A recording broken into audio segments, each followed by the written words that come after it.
Doctor plus viewers அனைவருக்கும் வணக்கம். நான் டாக்டர் நித்யா, சித்தா பிசிஷியன். உடல் எடை குறைக்கிறதுக்கான ஒரு கரெக்டான டயட் என்ன? ஸோ இந்த உணவுகள் சாப்பிட்டா உடல் எடை நமக்கு குறைஞ்சிருமா? ஸோ அந்த மாதிரி நம்ம கவனம் செலுத்தி சாப்பிட வேண்டிய உணவுகள் என்னன்றத பார்க்கலாம்.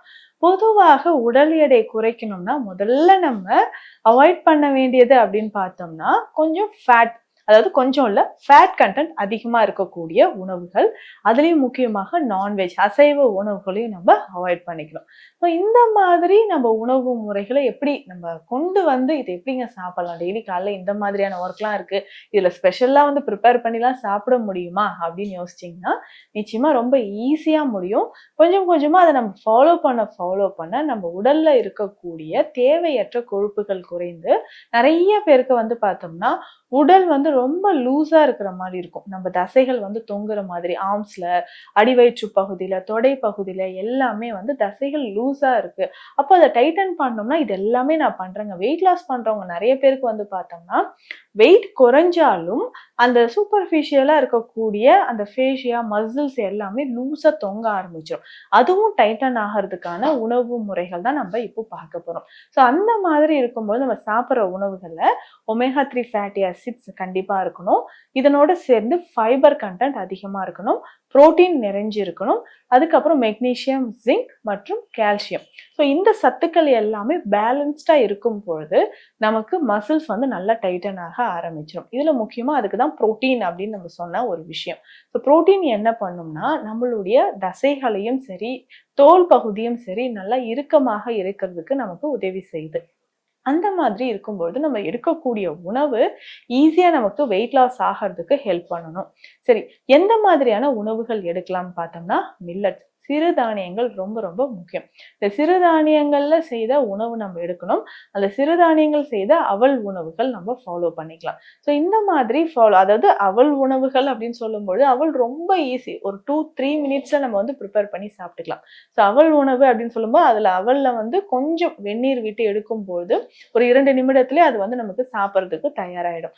அதனோட தேவையான அளவு நம்ம வந்து காய்கறிகளோ இல்ல வேற சாலட் மாதிரி ரெடி பண்ணியோ, இது லேசா தாளிதம் பண்ணி உப்புமா மாதிரியோ நம்ம சாப்பிட்டுட்டு வந்தோம்னா நம்ம உடல்ல கலோரிஸ் வந்து பேலன்ஸ்டா நமக்கு கிடைக்கும்.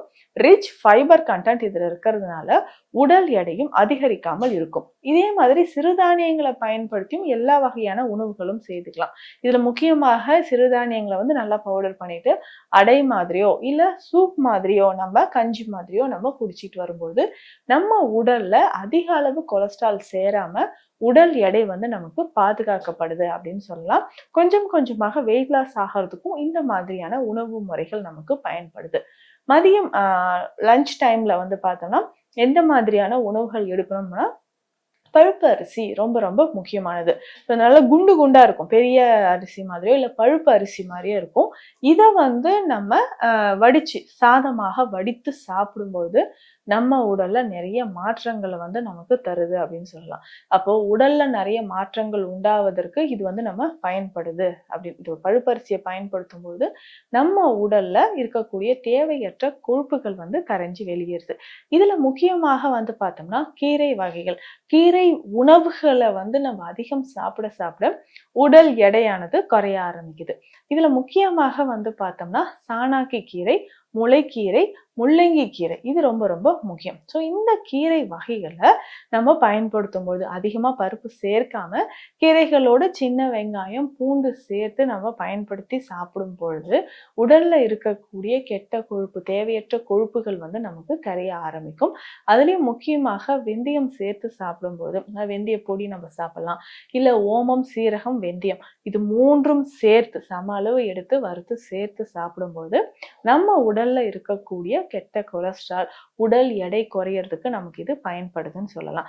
இதே மாதிரிதான் கொள்ளு, பார்லி இது ரெண்டுமே நம்ம உணவாகவும் பயன்படுத்திட்டு வரலாம். தினமும் காலையில இந்த கொள்ளு பார்லி சம அளவு எடுத்து லேசா வறுத்து பொடி பண்ணிக்கணும்.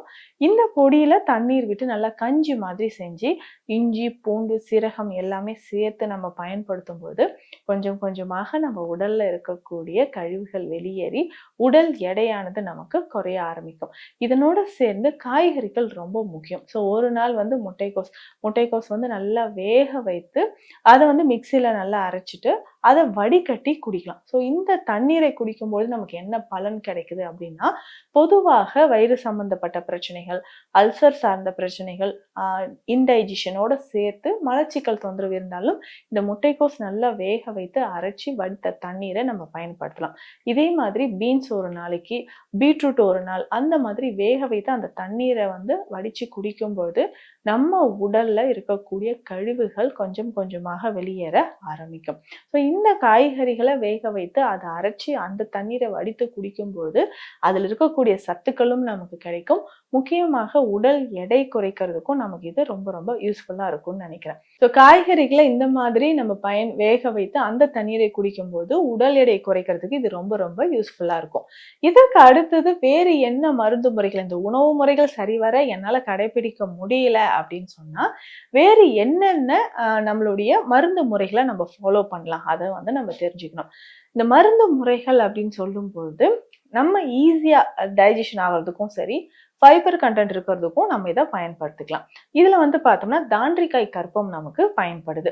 தாண்டிக்காய் அப்படின்னு சொல்லும் போதே நம்ம உடல்ல இருக்கக்கூடிய கழிவுகளை வெளியேற்றுவதற்கு முக்கியமான ஒரு மூலிகையாக தாண்டிக்காய் இருக்கு. ஸோ இந்த தாண்டிக்காயை பயன்படுத்தும் போது, தாண்டிக்காய் கற்பம் அப்படின்னு சொன்னா தாண்டிக்காயை பசும்பால்ல வேக வைத்து பொடி பண்ணி எடுத்துட்டு அந்த பொடியை தான் ஒரு 1/2 ஸ்பூன் அளவுக்கு தேன்ல கலந்து ஒரு நாளைக்கு 2 வேளை சாப்பிடணும்.